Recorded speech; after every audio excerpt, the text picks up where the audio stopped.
Llega Oldtimer, uno de los autos más queridos por el público argentino y que al día de hoy, al ver un ejemplar en buen estado, es motivo de una sonrisa, de un pulgar hacia arriba,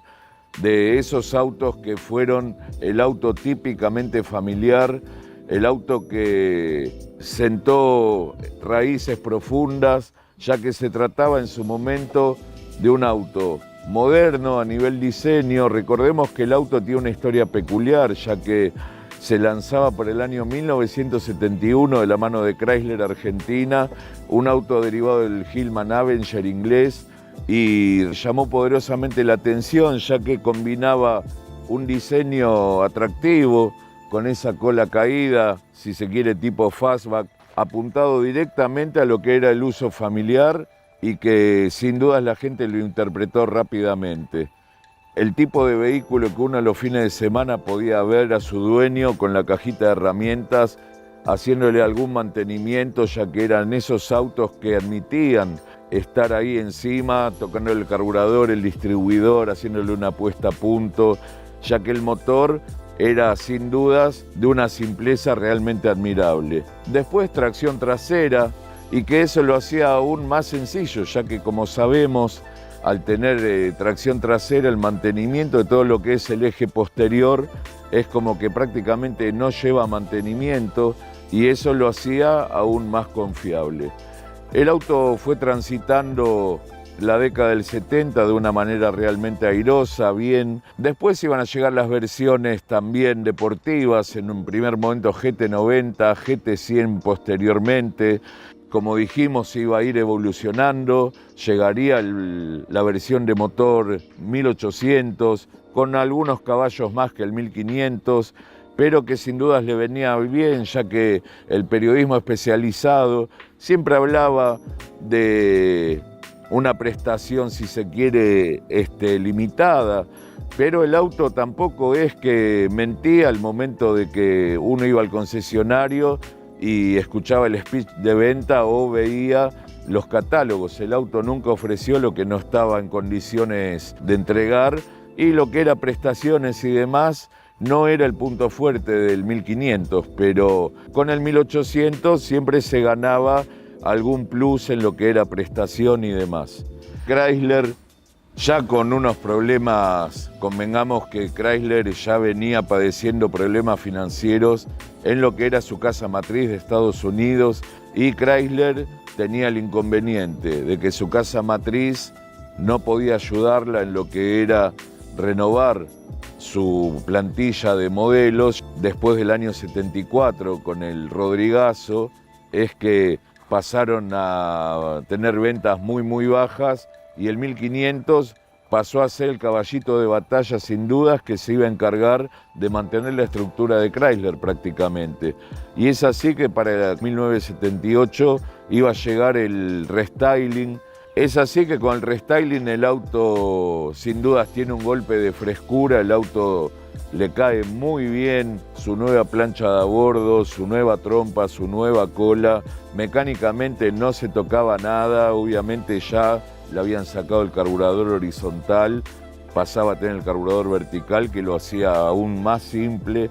Ya un año después, Chrysler anuncia que llegaba el fin de su presencia en nuestro país. El paquete accionario iba a quedar en manos de Volkswagen y el Dodge 1500 era con el que se aseguraba Volkswagen tener el puntapié inicial como para seducir al antiguo cliente de Chrysler para que continúe con la marca alemana, ya que el resto de los productos, todo lo que era Dodge Polara, Coronado GTX, RT, Pickup, todo eso iba a desaparecer con el paso de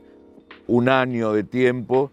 y lo único que iba a sobrevivir era el 1500. Para el año 1981, ya en plena, prácticamente ya resuelta la transición entre las marcas, pero no resuelto hasta el último tema, el tema legal, es que se lanza el Dodge 1500 Serie W. En ese momento, con modificaciones mínimas, cambiaban los colores, cambiaban las manijas, cambiaba el diseño de los tapizados, nuevas llantas. Después el auto no cambiaba, ya que se trataba de una versión que aún se anunciaba como Dodge 1500, lo único que modificaba era el Serie W. Para así ya en 1982, ante una campaña publicitaria muy fuerte, con el recordadísimo eslogan "Anda, anda y anda", es que Volkswagen iba a lanzar el nuevo Volkswagen 1500. El auto en sus entrañas y en lo que respecta a todo lo que es chapa, se mantenía prácticamente igual. El restyling estaba concentrado en lo que era su parte frontal, su parte posterior, en nuevos protectores de desagües laterales, con una aleta sobre el pilar C, así que Volkswagen se metía en la pelea de los medianos con su propia marca. Recordemos que para el año 82 fue una época, si se quiere, de alguna transición de algunas marcas, ya que algunas marcas se retiraron de nuestro país. Sebel se había hecho cargo de lo que era Fiat y Peugeot. Es así que el 128 iba a sobrevivir, el 125 iba a dejar de producirse.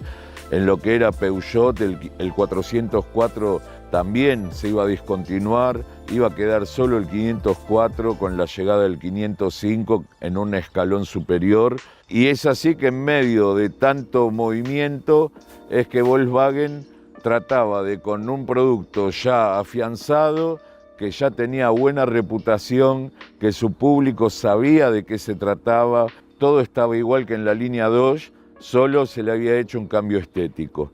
El auto iba a seguir funcionando muy bien, con el correr de los años iba a desaparecer la vira, iban a aparecer los giros blancos, el reflectante trasero se iba a hacer más corto, pero el auto siempre dejaba en claro que lo más importante de él no se tocaba, como era su motor, su caja y su diferencial. Recién para el año 89, ya poco tiempo antes de su discontinuación, se iba a ofrecer la caja de quinta, una caja de quinta que llegó tarde de la mano de Volkswagen, pero ya se sabía que iba a llegar Autolatina, que este modelo se producía en San Justo aún, estaba ya previsto de que Volkswagen se iba a mudar a lo que era la planta de Pacheco, en el interior de lo que era la planta Ford, y había que también renovar modelos y se venía la conjunción de modelos en conjunto con lo que era Ford Motors. Es así que el 1500, a partir de ese momento, año 90, es que iba a desaparecer,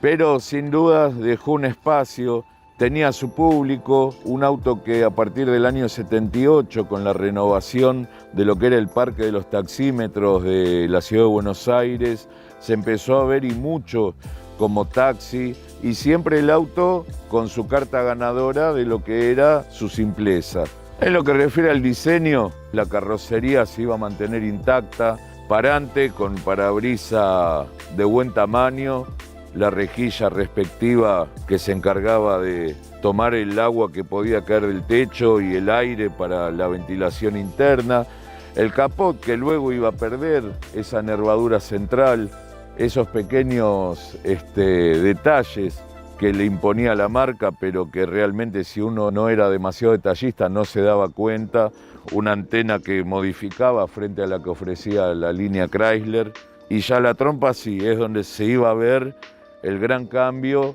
que lo podían amar u odiar. Chrysler sin dudas tenía otro estilo con el auto, y acá se lo veía, para algunos más moderno, para otros más grotesco, pero sin dudas el auto necesitaba un cambio de línea, que se vea diferente con el cambio de marca, y Volkswagen con su cambio de óptica, su cambio de parrilla, con la vincha de goma que iba a ir por todo sobre la línea de lo que era óptica, giros, y iba a bajar hasta la línea de los paragolpes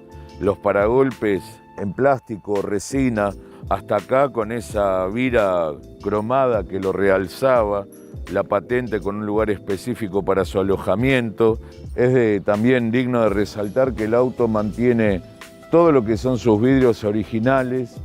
y fíjense un detalle, aún conserva el calco que le colocaba el concesionario al momento de ser entregado. Y ya después, hacia el lateral, se iban a ver las nuevas llantas que se habían estrenado en la serie de transición. Se puede llegar a ver aún la insignia del concesionario tan tradicional como era Alberto J. Armando. El nuevo espejo retrovisor, molduras laterales con el detalle cromado. Las manijas también habían sufrido un cambio al momento que se inicia la producción del Serie W allá en 1981.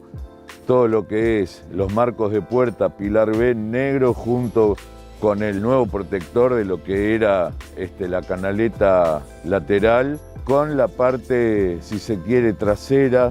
de mayor tamaño. Después todo estaba igual. En este modelo aún no llegaba la luneta térmica, que eran los detalles que se podían llegar a ver entre un 1500 y un 1,8. Es decir, un auto que para el uso familiar, para el uso cotidiano, para transitar rutas a velocidades permitidas, era un auto que funcionaba muy bien en un momento que los autos aún consumían nafta. Es decir, este tipo de autos, muchos hoy hablan de que era un auto de consumo alto, pero también situémonos al momento de su lanzamiento, año 1971, ¿cuál no consumía? El 1500 es emparentado siempre del motor del Siam, como queriéndole bajar el precio, hablar de un motor muy antiguo, pero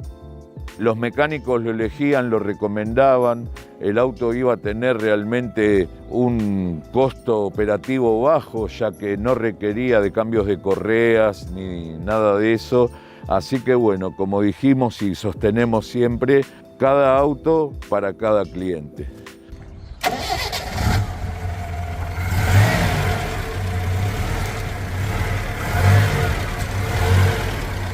Llegamos, si se quiere, a uno de los puntos fuertes del auto, para el que valoraba la sencillez, su funcionalidad, y es el motor. Un motor 1500, en la Argentina supo tener una vida próspera casi 20 años, no tenía quejas, ni hablar después, al momento de la competición, de la mano de Guillermo Yoyo Maldonado, y todos recordarán el policromático,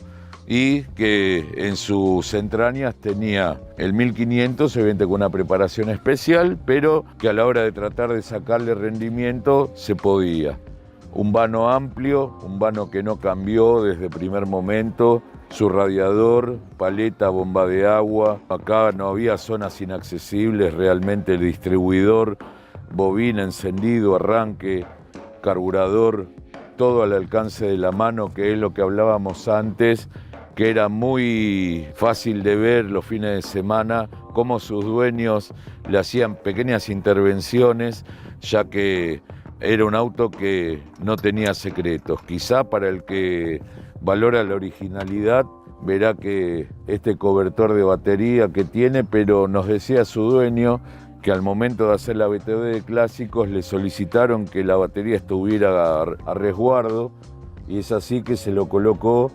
pero llegan a ver que el auto aún conserva los bornes de plomo originales de fábrica, y que esto realmente es un detalle menor, ya que si él quisiera se puede retirar con suma facilidad. Después, las bocinas, llave de ruedas sobre lo que es el pasarrueda del lado del acompañante,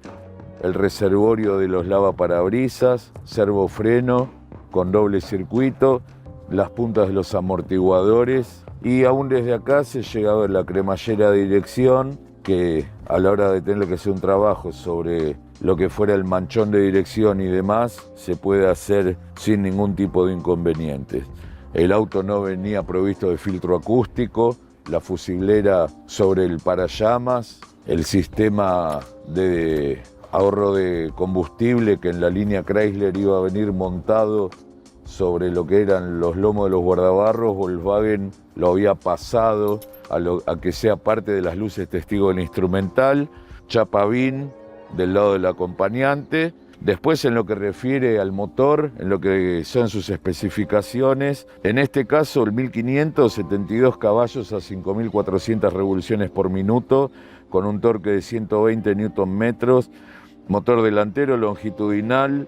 relación de compresión 8:1, obviamente 2 válvulas por cilindro, diámetro por carrera 86.1 por 64.3. Velocidad máxima declarada 144 km por hora con un 0 a 100 de 16 segundos. El mismo venía con un tanque de nafta de 45 litros, con un peso de 930 kilogramos, con un largo de 4 metros con 10 centímetros de largo, un ancho de 1,59 m y 1,36 m de alto. Medidas contenidas, casi ideales, como para transportar 4 pasajeros sin ningún tipo de inconvenientes. Tren delantero independiente, amortiguador hidráulico, restabilizador y resortes, con obviamente los amortiguadores telescópicos ya que se usaban. Y después la suspensión trasera, resortes y amortiguadores telescópicos, eje rígido y 4 barras reactoras. Un detalle que no queríamos dejar de mencionar, pero que el detallista ya lo habrá notado, fíjense cómo aún conserva los stickers originales con el desgaste que pudo haber tenido por el paso de los años. Recordamos 1984 el auto, la recomendación sobre el momento de agregar agua, la atención sobre el sistema del líquido refrigerante y el ok de pintura con el que salía de la línea de montaje. Este tipo de autos era el elegido para usar, para meterle kilómetros, muchos viajes, y la verdad que dar con este auto es retrotraerse en el tiempo y ver de lo que se trataba un BMW 1500 en su mejor momento. Llantas y neumáticos, llantas de acero estampado con un cono central de plástico con logo Volkswagen, y rodado original con el que se comercializaba el auto, 15513. Luego le vamos a mostrar el auxilio que aún posee el neumático de fábrica. Para todos los que nos preguntan generalmente sobre los valores de estos autos, el valor real era a octubre de 1983, es decir, últimos meses del año 1983, Volkswagen 1500, 129.000 pesos argentinos, con el motor 1800, 148.000 pesos argentinos y la rural 160.000. En lo que refiere a un Fiat Super Europa, motor 1500, 156.000 pesos argentinos, Renault 2 TL, 162.000 pesos argentinos y un Falcon estándar a nivel de referencia, 188.000 pesos argentinos. Son datos que siempre ustedes nos piden y que tratamos siempre de buscar fuentes veraces, y en este caso pudimos dar con ellas. Llegamos a la parte trasera del BMW 1500. Nada se diferenciaba demasiado con respecto al Dodge. Sí, como dijimos, en su parte frontal, así también en la cola el cambio se lo veía, un cambio importante en lo que es el diseño de iluminación, su paragolpes. En lo referente a la iluminación posterior, se pueden ver que los plafones habían crecido en tamaño frente a lo que eran los de la línea Chrysler, ya que anteriormente solo cubrían lo que serían estos 2 segmentos y finalizaban en forma redondeada, acompañando la línea del auto. Acá ganaba un segmento más allá que no era iluminado, pero se le pretendía dar mayor visión a lo que eran los artefactos de luz. El panel central reflectante cumplía justamente esa función. No iba a durar mucho tiempo, ya que 2 años después Volkswagen lo iba a cortar en la línea de los plafones de iluminación y pasaba a ser negra la parte central. Y un detalle para mencionar es que en el caso del 1500 no traía luz de marcha atrás, que sí traía la versión 1800 un poco más costosa. Combustible con la recarga al mismo lugar donde estaba en la del Dodge, obviamente, mismo sistema de apertura de baúl, su paragolpes en plástico y resina con la vira cromada al igual que el delantero, patente a resguardo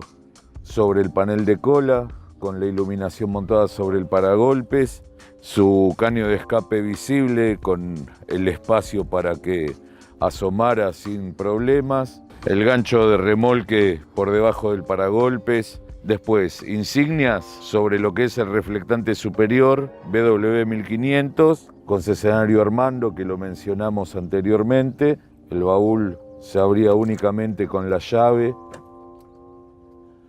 Un baúl cómodo, espacioso, más allá de tener esa línea en caída tipo fastback que para muchos lo hacían ver como un pequeño Chevy. La rueda de auxilio que tenía la ventaja de no robar espacio a la hora de cargarlo con equipaje o elementos al baúl, ya que iba por debajo de la alfombra. En la rueda de auxilio es la original del auto, neumático textil, el crique montado sobre el lado derecho, sujeto con una mariposa, pero de fácil acceso. El auto, como se puede ver, no disponía de antirruidos aislantes sobre los laterales de los guardabarros. Había que tener cuidado a la hora de cargarlo, de que ningún elemento golpeara de adentro hacia afuera. Es decir, todo lo que era la tapicería del baúl se limitaba a una alfombra de goma sobre el piso, el resto quedaba todo chapa a la vista con el color de la carrocería. Llegamos al interior del BW 1500. La plancha a bordo no sufría cambios, realmente se mantenía todo exactamente igual. Velocímetro, odómetro parcial y total, aguja marcando el nivel de temperatura del motor y cantidad de combustible en el tanque. Después, en la línea superior, unas 10-11 luces de advertencia, presión de aceite, cebador, reserva de combustible, carga de alternador, luces encendidas, baliza, giro, freno de mano conectado, luz larga, todo lo que podía llegar a ser información para el conductor, pero de manera lumínica. Después, en este caso, radio AM, control de ventilación y calefacción, cenicero con el encendedor por sobre el mismo, limpia parabrisas, forzador de ventilación. Su dueño le agregó el reloj de hora tipo análogo, ya que ahí viene obturado, y el portaobjetos a su lado. Consola por debajo del portaobjetos, donde vemos que le colocó un estéreo, la clásica palanca de cambios del 1500, de muy lindo aspecto. Quizás la selectora un poco larga, no era la más precisa, pero es como que así se aceptó, y durante toda la existencia del modelo, tanto en Chrysler como en Volkswagen, mantuvo las mismas características, exceptuando allá por el 89 que se empezaron a ver los BW con caja de quinta, con la caja Hammer, misma caja con el que equipaban el Sierra y hasta la Ford F100. Freno de manos entre las butacas cómodas. La posición de manejo, sabemos que el 1500 en ese ítem no era el más virtuoso. Dependiendo la contextura física de su conductor, podía arreglarse mejor o no, ya que el auto, la butaca quedaba muy baja, quizá el volante quedaba un poquito alto, pero bueno, eran las características que siempre tuvo el 1500 y que ni Chrysler ni Volkswagen le supieron dar una solución al tema. Después, la salida del parlante por sobre la plancha, espejo retrovisor día y noche, sujeto al techo, parasoles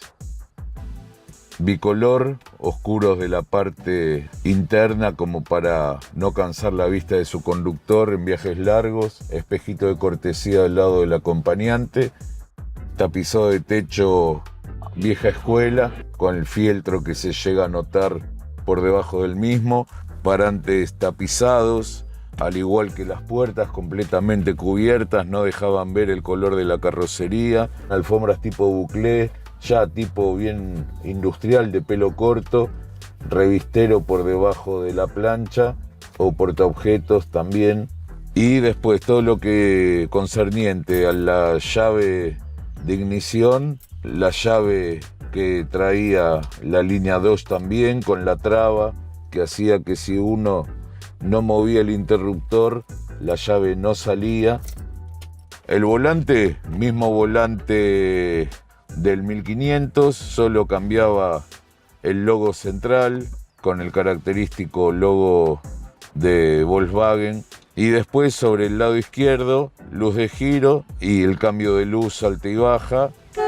sumada a la bocina, luz de posición, un lugar que no era del todo intuitivo, a muchos realmente se les complicaba encontrar el accionamiento de las luces, pero venía con esta tecla ubicada ya en la parte baja de la plancha, después a los extremos las salidas de ventilación y calefacción, y de eso se trataba el 1500, equipamiento básico, espartano, bien entrada de gama, las butacas en cuerina y sí, apoyacabezas tipo inyectados con cinturones de seguridad de 3 puntos, pero no inerciales. Luz interior sobre la cabeza del conductor, único plafón que podía activarse abriendo las puertas o de manera manual operando el interruptor. Una pedalera en lo que es freno y embrague cómodo, el acelerador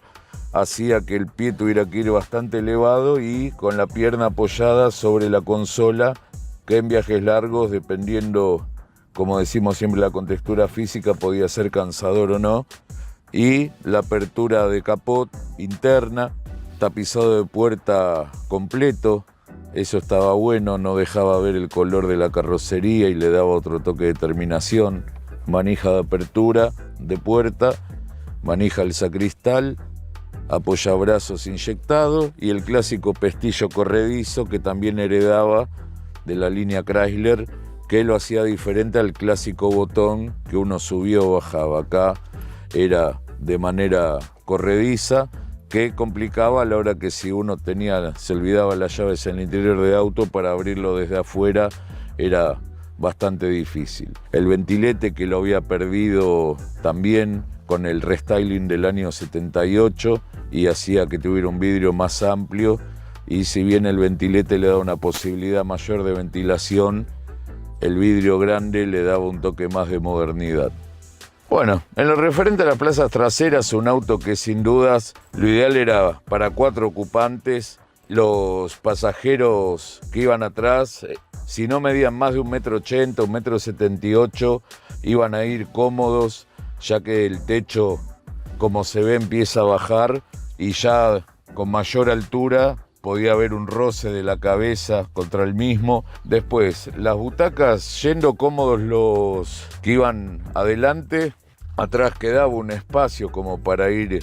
sin roces contra las mismas. Los ceniceros montados sobre el respaldo de las butacas delanteras, muy prácticos para las unidades que salían como taxi, ya que era una forma de que no le quemen el tapizado cuando se permitía fumar a bordo de los transportes públicos. Atrás no venía provisto de apoyacabezas y el asiento era cómodo. Ya 5 pasajeros ya no era lo ideal, a menos que fueran 3 niños, ya que, como se llega a ver, no había espacio y todavía estaba el túnel cardánico, que sí se usaba por tratarse de una tracción trasera. Después, agarraderas a ambos lados de la parte de atrás, adelante no traía, y las puertas con el mismo tipo de tapizado que las delanteras, con el pestillo corredizo, alfombra de goma sobre la alfombra textil y no más. En lo referente a la nota de color que siempre nos encanta hacer, tenemos el sobre donde se entregaba la documentación del auto, Armando Automotores, la tarjeta del vendedor donde menciona, en este caso, gerente de ventas, el alta de patentes donde figura el dominio inicial del auto, Municipalidad de la Ciudad de Buenos Aires. El auto es de inicios de 1984. Y después el manual de instrucciones, manual de uso, pequeños detalles que hablan del nivel de conservación que ha tenido el auto ya después de tantas décadas. Así finaliza una nueva edición de Oldtimer. Esperando que el Volkswagen 1500 haya sido de su agrado, nos despedimos hasta dentro de 7 días, pero antes, siempre, como es costumbre, solicitarles que nos sigan recomendando, nos sigan dando like, sigan compartiendo nuestro material para así, de esa manera, seguir creciendo dentro de la plataforma. Hasta la próxima.